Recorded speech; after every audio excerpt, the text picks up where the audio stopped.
Xo'p, keyingi qiziqarli masalamizga o'tamiz. Savolimiz bizda raqamlari yig'indisi 7 ga teng bo'lgan 3 xolali sonlar qog'ozchalarga yozilgan. Ulardan tanlangan son juft son bo'lish ehtimolini toping ekan. Xo'sh, bizda raqamlari yig'indisi 7 ga teng bo'lgan sonlar, 3 xolali sonlar qog'ozlarga yozib qo'yib qo'yilgan partani ustiga. O'shani bitta olganimizda, bitta varaqcha olganimizda o'sha sonimiz juft bo'lish ehtimolini topishimiz kerak ekan.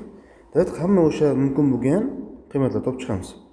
Agar birinchi raqam 7 bo'lsa, значит qolgan ikkita raqamni yig'indisi bizda 0 bo'lish kerak. Значит 0 0 qo'yib yozaveramiz. Ikkinchi, agar birinchi raqamimiz bizda 6 bo'lsa, xo'p, raqamlar yig'indisi 7 bo'lish uchun keyingi ikkita raqam yig'indisi bizda 1 bo'lish kerak. Yoki 0 1 yoki 1 0 bo'ladi.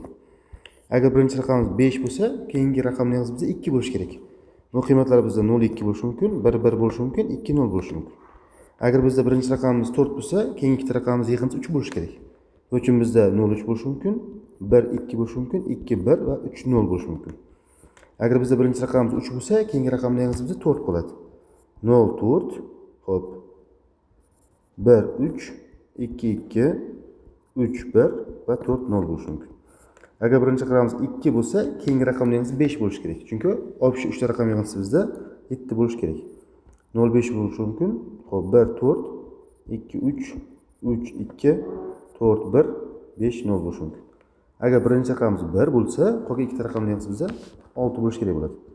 0 6, 1 5, 2 4, 3 3, 4 2, 5 1 va 6 0. Bu bizda mavjud bo'lgan sonlar hammasini topamiz. Birinchisida bitta bor, keyingisida ikkita bor, keyingisi 3 ta, 4 ta, 5 ta, 6 ta va oxirida bizda 7 ta sonimiz bor. Xo'p. Biz buni yig'indan solib chiqargan bo'lsak 3, 6, 10, 15, 21, 28 ta. Ya'ni bizda raqamlari yig'indisi 7 ga teng bo'lgan 28 ta 3 xonali son bor ekan. Demak, buni endi sanab chiqamiz. Ichida nechtasi toq, nechtasi juft. Birinchi juftdan sanab chiqargan bo'lsak, bitta, mana bu yerda 2 ta, bu yerda 3 ta, 4 ta, 5, 6, 7, 8, 9, 10, 11, 12, 13, 14, 15, 16 ta. Ya'ni bizda 16 ta ichida juft son bor ekan. Juftlar 16 ekan. Nechta toq ekan? Ya'ni toqlari bizda 12 ta ekan.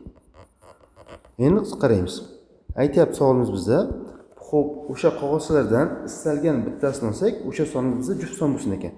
16 ta juft son bor ichida, 12 ta toq son bor ichida.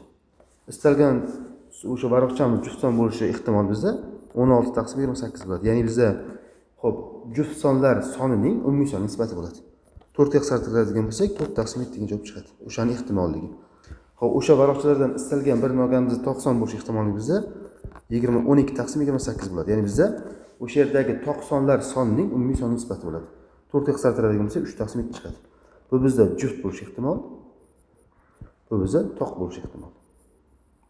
Xo'p, e'tiboringiz uchun rahmat. Bizni kuzatishda davom eting. Biz sizga milliy sertifikat imtihonlariga, esa imtihonlari tushgan qiziqarli savolli tahlillarni berishda davom etamiz.